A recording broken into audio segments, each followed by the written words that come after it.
نحمده ونصلي على رسوله الكريم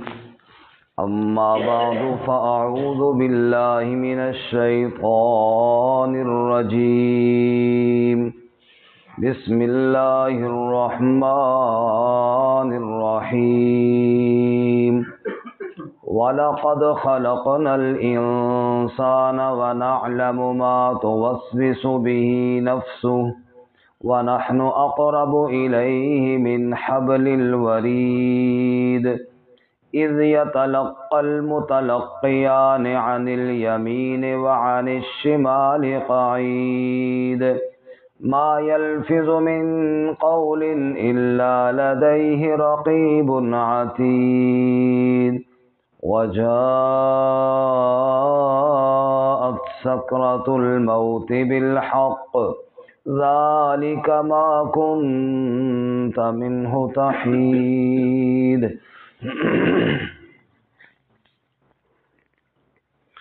وَلَقَدْ خَلَقْنَا الْإِنسَانَ اور یقیناً پیدا کیا ہم نے انسان کو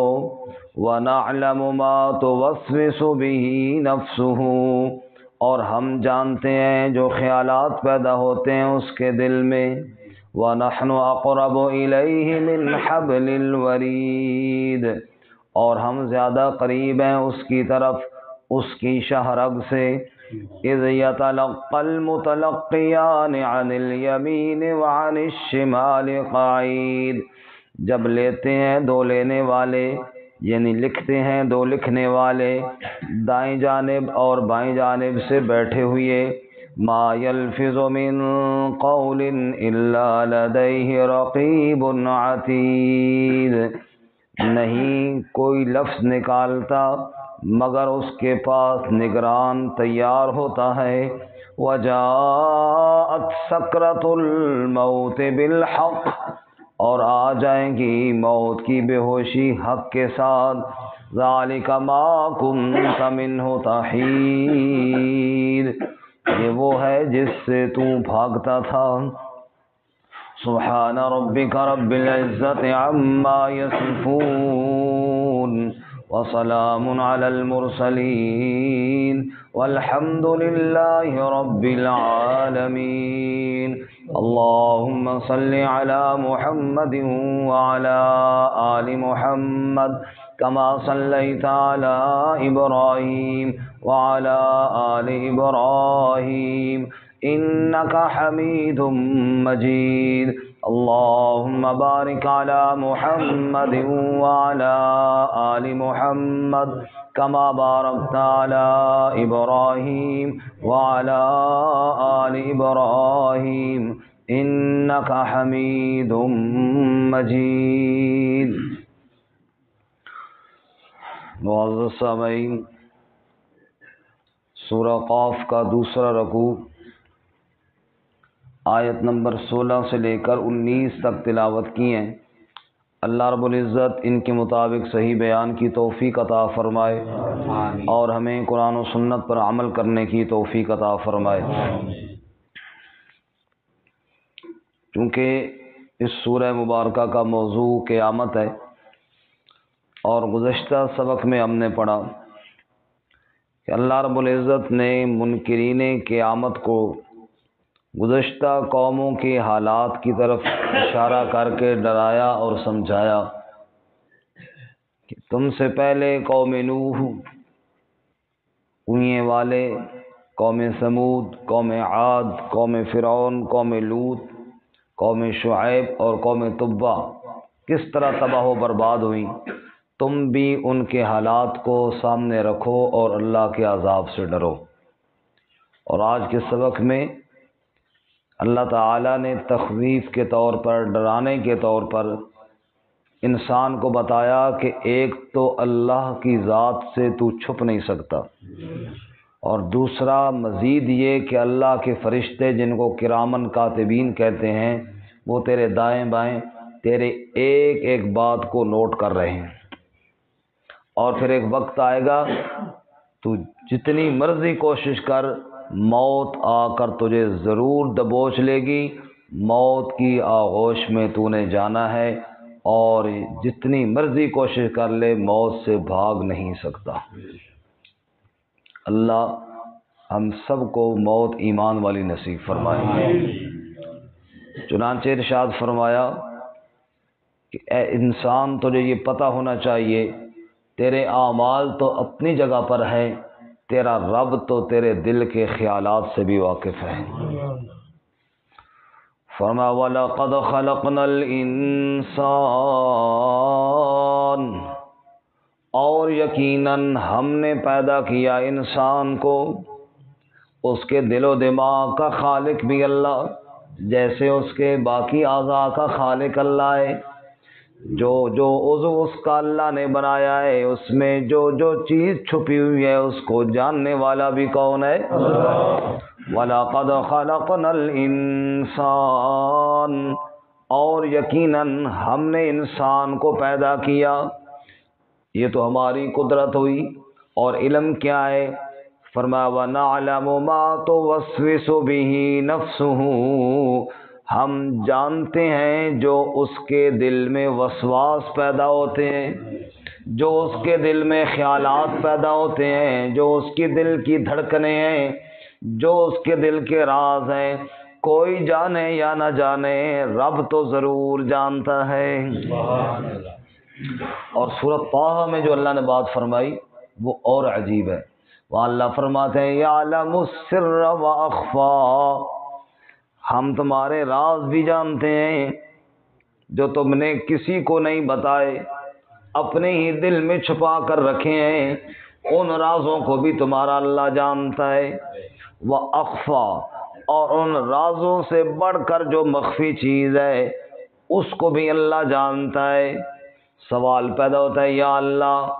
راز سے بڑھ کر اور مخفی چیز کیا ہوگی؟ فرمایا راز وہ ہے جو تیرے دل میں ہے، ساتھ بیٹھا ہوا بھی نہیں جانتا، اور مخفی چیز وہ ہے جو ابھی تیرے دل میں بھی نہیں ہے۔ آج سے 10 سال کے بعد ایک خیال تیرے دل میں پیدا ہوگا،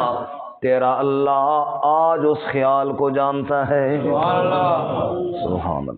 اس لیے ارشاد فرمایا وَلَقَدْ خَلَقْنَا الْإِنسَانَ، یقیناً ہم نے انسان کو پیدا کیا، وَنَعْلَمُ مَا تُوَسْوِسُ بِهِ نَفْسُهُ، اور ہم دلوں کے خیال بھی، دلوں کے راز بھی، وسواس بھی جانتے ہیں۔ کیوں نہ جانے؟ وَنَحْنُ أَقْرَبُ إِلَيْهِ مِنْ حَبْلِ الْوَرِيدِ، تیری شاہ رگ اتنی تیرے قریب نہیں جتنا میں اللہ تیرے قریب ہوں۔ سبحان اللہ۔ سورۃ البقرہ میں فرمایا نا وَإِذَا سَأَلَكَ عِبَادِي عَنِّي فَإِنِّي قَرِيبٌ، جب میرے بندے آپ سے پوچھیں، میرے بارے میں پوچھیں، فَإِنِّي قَرِيبٌ، تو ان کو بتا دیجئے میں ان کے قریب ہوں۔ یا اللہ کتنا قریب ہے وہ یہاں بتایا وَنَحْنُ أَقْرَبُ إِلَيْهِ مِنْ حَبْلِ الْوَرِيدِ، تیری رگ حیات، تیری شاہ رگ وہ اتنی تیرے قریب نہیں جتنا رب تیرے قریب ہوتا ہے۔ وَنَحْنُ أَقْرَبُ إِلَيْهِ مِنْ حَبْلِ الْوَرِيدِ، اللہ اتنا قریب ہے، کسی اور کی ضرورت تو نہیں تھی، لیکن پھر بھی اللہ نے کرامن کاتبین بٹھائے، پھر بھی اللہ نے فرشتے بٹھائے تاکہ حجت پوری ہو جائے، ریکارڈ سارا دستیاب ہو جائے، محشر کے دن پیش کر دیا جائے، ورنہ ضرورت تو کوئی نہیں، نہ اللہ بھولنے والا ہے، نہ اللہ تعالیٰ نعوذ باللہ اونگنے والا ہے۔ لا تأخذہ سنۃ ولا نوم، نہ اسے اونگ آتی ہے نہ اسے نیند آتی ہے، ہر وقت ایک نئی شان کے اندر ہوتا ہے، لیکن اس کے باوجود اذ یتلقی المتلقیان، جب لیتے ہیں دو لینے والے، یعنی لکھتے ہیں دو لکھنے والے، جو تیری بات زبان سے نکلتی ہے اس کو لے لیتے ہیں، جو عمل تیرے وجود سے ظاہر ہوتا ہے اس کو لے لیتے ہیں، یعنی اس کو لکھ لیتے ہیں۔ اذ یتلقی المتلقیان عن الیمین وعن الشمال، دائیں جانب اور بائیں جانب، قعید بیٹھنے والے ہیں، تیرے دائیں اور بائیں کندھوں پر اللہ کریم نے بیٹھنے والے مقرر کر دیے ہیں، تیرے منہ سے بات نکلتی ہے یا تیرے وجود سے کوئی عمل ظاہر ہوتا ہے، میرے لکھنے والے اس کو نوٹ کر لیتے ہیں، اس کو لکھ لیتے ہیں۔ سورۃ الانفطار میں اللہ نے فرمایا وَإِنَّ عَلَيْكُمْ لَحَافِظِينَ کِرَامًا کاتبین یعلمون ما تفعلون، ہم نے تمہارے اوپر محافظ بٹھائے ہیں، جو تم کرتے ہو ان کو پتہ ہوتا ہے، اور وہ لکھنے والے ہیں، عزت والے ہیں۔ اور دوسرے مقام پہ فرمایا ان رسلنا یکتبون ما تمکرون، ہمارے بھیجے ہوئے جو کچھ تم چالیں چلتے ہو ساری چالیں نوٹ کرتے ہیں اور لکھتے ہیں۔ اور یہاں فرمایا اذ یتلقى المتلقیان عن الیمین وعن الشمال قعید، دائیں بائیں جانب بیٹھے ہوئے ہیں، ما یلفظ من قول، کوئی ایک لفظ بھی تمہارے منہ سے نکلتا ہے الا لدیہ رقیب عتید، مگر وہاں پر ایک نگران تیار بیٹھا ہوتا ہے، لفظ تمہارے منہ میں نکلے صحیح نوٹ کرنے والا پہلے سے تیار بیٹھا ہوتا ہے۔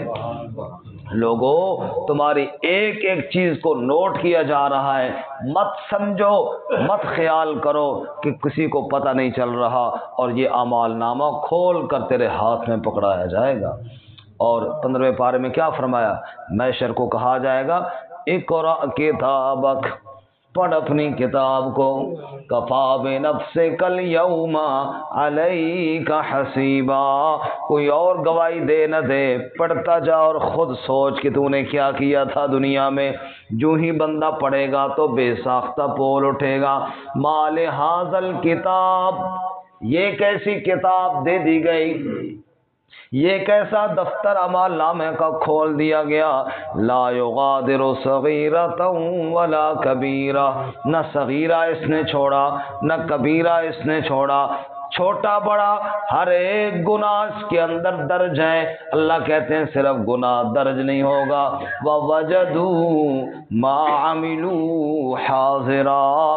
جو کچھ کیا سب حاضر اور سامنے کر دیا جائے گا۔ پہلے دور میں مفسرین اس کی مختلف مطلب بیان کرتے کہ کیسے حاضر کیا جائے گا۔ آج کل کے دور میں بڑا واضح کر دیا، جیسے ویڈیو فلم چل جاتی ہے، ایک حرکت سامنے ہوتی ہے، اللہ نے اشارہ کر دیا وَوَجَدُوا مَا عَمِلُوا حَاضِرًا، جو عمل کرو گے وہ عمل تمہارا حاضر کر دیا جائے گا، سامنے فلم چلائی جائے گی، یہ تو ہے، یہ تو کر رہا ہے، اور اس وقت چھپنے کی کوئی جگہ نہیں ہوگی۔ اللہ ہم سب کو محشر کی رسوائی سے محفوظ فرمائے۔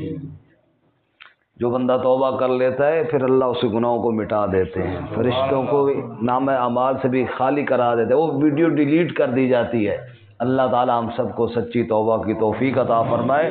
اور صبح مسجد میں جو ہم قرآن کھول کر بیٹھتے ہیں اللہ اس کی برکت سے ہم سب کے گناہوں کو معاف فرمائے۔ اللہ تعالیٰ فرماتے ہیں ما یلفظ من قول الا لدیہ رقیب عتید، نگران بیٹھے لکھ رہے ہیں، اور پھر موت کے بعد یہ تیرے دفتر پیش کیے جائیں گے، اور یہ کبھی نہ سوچنا کہ موت سے بچ جاؤں گا، یہ کبھی نہ سوچنا۔ کیوں؟ فرمایا وجاءت سکرۃ الموت بالحق، اللہ اکبر، وجاءت سکرۃ الموت بالحق، آ جائے گی موت کی تلخیاں، آ جائیں گی موت کی بے ہوشیاں، موت کے دورے پڑیں گے تجھے بالحق، یقیناً حق کے ساتھ، اس بات میں کوئی شک نہ کرنا کہ موت سے بچ جاؤں گا، موت نے تو بہرحال ہر ایک کو اپنی آغوش میں لینا ہی لینا ہے۔ اللہ، اور 5ویں پارے میں کیا فرمایا؟ اینما تکونوا یدرککم الموت ولو کنتم فی بروج مشیدہ، تم مضبوط قلعوں میں بند کیوں نہ ہو جاؤ، موت خود آ کر تمہیں دبوچ لے گی۔ اگر آپ الفاظ پہ غور فرمائیں تو قرآن مجید نے یہ نہیں فرمایا کہ تم موت کی طرف جا رہے ہو، نہ، قرآن کہتا ہے موت تمہاری طرف آ رہی ہے، میں جا رہا ہوں نا، مثلا میں نے جانا ہے جی، تو میں یہ راستہ چھوڑ کر ادھر نہ جاؤں نا، ادھر چلا جاؤں تو بچ جاؤں گا، تو نہیں جا رہا، وہ آ رہی ہے، تو جہاں مرضی جا، وَلَوْ كُنْتُمْ فِي بُرُوجٍ مُشَيَّدَةٍ، تو جہاں مرضی رہے، مضبوط قلعوں میں بند ہو جا، تو جدھر مرضی جا، وہ موت تیری طرف آ رہی ہے، وَجَاءَتْ سَكْرَةُ الْمَوْتِ بِالْحَقِّ، وہ آ جائے گی، وہ تجھے آ کر ڈھونڈ لے گی، تو جہاں مرضی چلا جا، موت سے کسی کو نجات نہیں ہے۔ ام المومنین سیدہ عائشہ صدیقہ رضی اللہ تعالی عنہ وہ رو رو کر ایک شعر پڑھا کرتی تھیں، کہتی تھیں لو کانت الدنیا تدوم لواحد، لو کانت الدنیا تدوم لواحد لکان رسول اللہ فیہا مخلدا، اگر دنیا میں کسی نے ہمیشہ رہنا ہوتا، رحمت کائنات صلی اللہ علیہ وسلم ہمیشہ رہتے۔ 63 سال کے بعد جب آپ اس دنیا کو چھوڑ کر چلے گئے، معلوم ہوا دنیا میں کسی نے نہیں رہنا، جو بھی آیا ہے وہ جانے کے لیے آیا ہے۔ لہو ملک ینادی کل یوم لدول الموت وابنول الخراب، اللہ کی طرف سے فرشتہ روزانہ اعلان کرتا ہے لدول الموت وابنول الخراب، جو بچہ جنو گی اے بچے جننے والی ہو، وہ بچہ موت کے لیے جنو گی، اور جو مکان بناؤ گے اے بنانے والوں وہ برباد ہونے کے لیے بناؤ گے۔ دنیا کے ہر بچے نے مرنا ہے، دنیا کے ہر مکان نے گرنا ہے، تو موت سے کسی کو چھٹکارا نہیں۔ اس لیے فرمایا، کہنے والے نے کیا خوبصورت کہا، کل جب ہم گھر سے نکلے راستے بیابان تھے، ایک طرف پھول اور کانٹے، ایک طرف قبرستان تھے، قبرستان سے جو ہم گزرے وہاں مردوں کے اعلان تھے، راہ سنبھل کر چل غافل کل ہم بھی جوان تھے، ہم بھی اسی طرح جوان تھے، ہم پہلے دن سے قبر میں نہیں آ کے پڑے، ہم بھی چلتے پھرتے تھے، لیکن آج نام و نشان مٹ گیا۔ غرور تھا، نمود تھی، ہٹو بچوں کی تھی صدا، کل یہ وہ شخص تھا جو آتا تھا روڈ بلاک ہو جاتے تھے، غرور تھا، نمود تھی، ہٹو بچوں کی تھی صدا، آج کیا پوچھتے ہو لحد کا بھی پتہ نہیں، آج قبر کے نام و نشان بھی مٹ گئے، دلا غافل نہ ہو یکدم یہ دنیا چھوڑ جانا ہے، باغیچے چھوڑ کر خالی زمین اندر سمانا ہے، تیرا نازک بدن بھائی جو لیٹے سیج پھولوں پر، ہوئے گا ایک دن مردہ اسے کرنوں نے کھانا ہے۔ اللہ فرماتے ہیں وجات سکرت الموت بالحق، جب موت کی تلخیاں اور بے ہوشیاں آ کر تمہیں دبوچ لیں گی، ذالک ما کنت منہ تحید، یہ وہ دن ہے جس سے تو بھاگتا تھا۔ جتنی بھی احتیاط ہے، یہ نہیں کہ احتیاط نہیں کرنی چاہیے، احتیاط تو کرنی چاہیے، لیکن احتیاط بندہ کیوں کرتا ہے؟ جان بچانے کی، ہیلمٹ پہنو جی تاکہ جان بچ جائے، سیٹ بیلٹ باندھو تاکہ جان بچ جائے، مکان مضبوط بناؤ تاکہ جان بچ جائے، فلاں دوائی لے لو تاکہ جان بچ، اپنے ٹیسٹ کرواؤ تاکہ جان بچ جائے۔ اللہ فرماتا ہے جتنے مرضی جتن کر لو، ایک دن ایسا آئے گا کہ تیری ساری تدابیر فیل ہو جائیں گی اور موت آ کر تجھے دبوچ لے گی، اور اس وقت تجھے کوئی چھڑانے والا نہیں ہوگا، بے بسی کے عالم میں دائیں بائیں دیکھے گا لیکن بچانے والا کوئی نہیں ہوگا۔ اللہ ہم سب کو موت سے پہلے موت کی تیاری کی توفیق عطا فرمائے۔